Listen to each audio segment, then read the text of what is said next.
नमस्कार welcome to आम YouTube channel. आज टॉपिक हूँ ब्रोजिट एलएस। ब्रोजिट एलएस कौन, यार व्यवहार केउठी करा जाए, सुखिला काश कि कफयुक्त काश दि जाए, आसतु जानिया संपूर्ण विवरण। प्रथम तो आसतु जानी नवा यार कंपोजिशन कौन रही।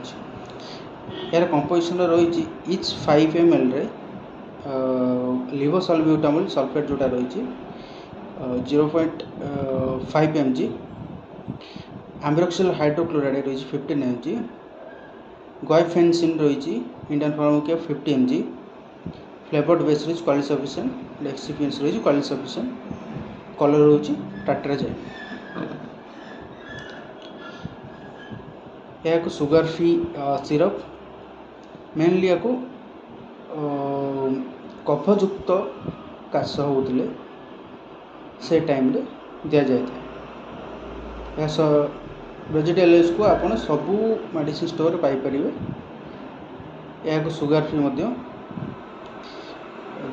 आसतु जानिबा तार कंपोजिशन। लिवोसल्ब्यूटामोल जोटा कि सॉफ्ट एक्टिंग बीटा एगोनिस्ट, जोटा कि कफ जमी थे कफ काढ़ साहाय्य करता है। आस्थमा केस रे मध्य दिया जाए। सीओपीडी केसेस रे मध्य जोटा chronic obstructive pulmonary disease cases मध्य दिया जाए।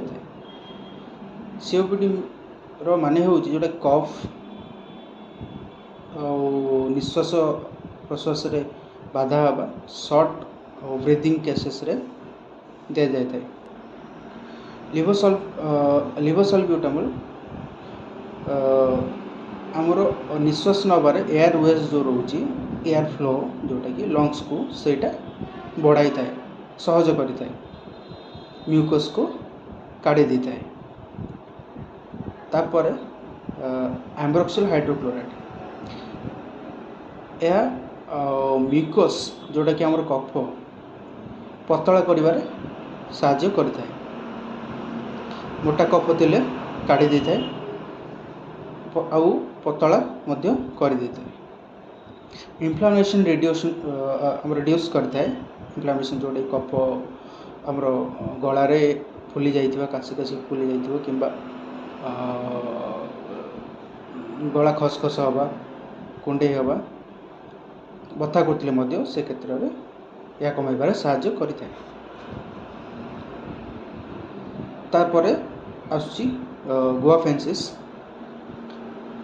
यह एक एक्सपेक्टोरेंट जहाँकि कफ काढ़ारे साहाय्य करिथाए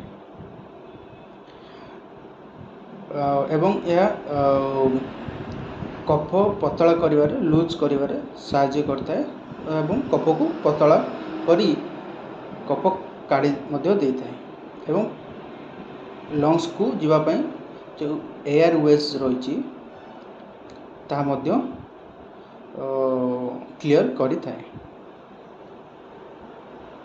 या मन रखु सुखिला काश समय रे खाइबा नेबा उचित नुह। जिते बड़े काश उदाड़िया कफयुक्त काश हो से टाइम दि जाए। या डॉक्टर बिना परामर्श नियंतु नहीं, डॉक्टर परामर्श नियंतु। यह छोट पिलांई रही जोटा कि आमर ब्रोजिट जूनियर छोट पिलांई सजेस्ट करा जाए एवं बॉडी वेट एवं एज अनुसार मेडिसिन टी नि जाए। Thank you.